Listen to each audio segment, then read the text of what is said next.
करत आहे इथे. इन्स्टंट ओट्स वगैरे जे मसाला ओट्स जे मिळतात मार्केटमध्ये, मी त्याला ॲक्च्युली प्राधान्य देत नाही आहे. मला ते आवडत नाही ॲक्च्युली. त्याच्यात प्रिझर्वेटिव्स खूप प्रमाणात असतात आणि आपण जर वेट लॉस वगैरे म्हणजे हेल्दी वेट मॅनेजमेंट करता जर आपण त्या गोष्टी नाही खाल्ल्या तरच आपल्यासाठी खूप चांगलं आहे. तर इथे माझ्या भाज्या सॉटे झालेल्या आहेत. यात मी आता ओट्स टाकणार आहे आणि पाणी आणि मुगाची डाळ.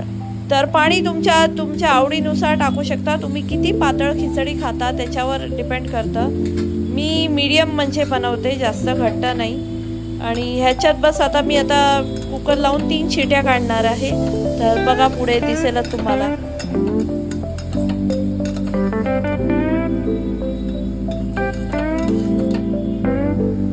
माझ्याकडे शिमला मिरची होती तर तीही मी घातली. बघा किती छान कलरफुल भाज्या दिसत आहेत, मस्त एकदम.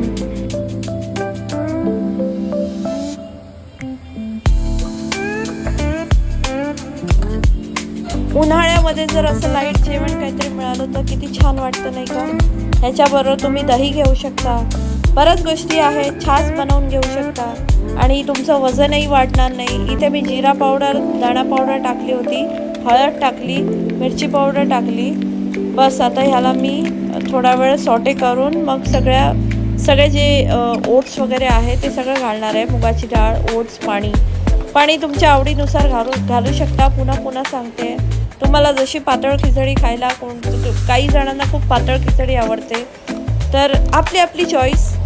मला मीडियम मिड म्हणजे जास्त अगदी रनी नाही आवडत तर मी त्याप्रमाणे करते. बघा पुढे.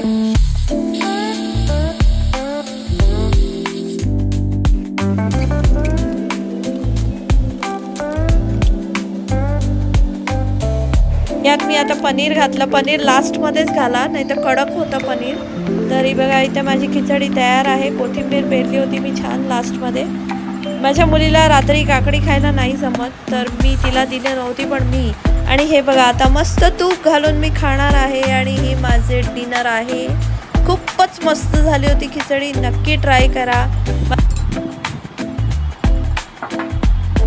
चला तर भेटूया पुढील ब्लॉगमध्ये. Take care friends and bye.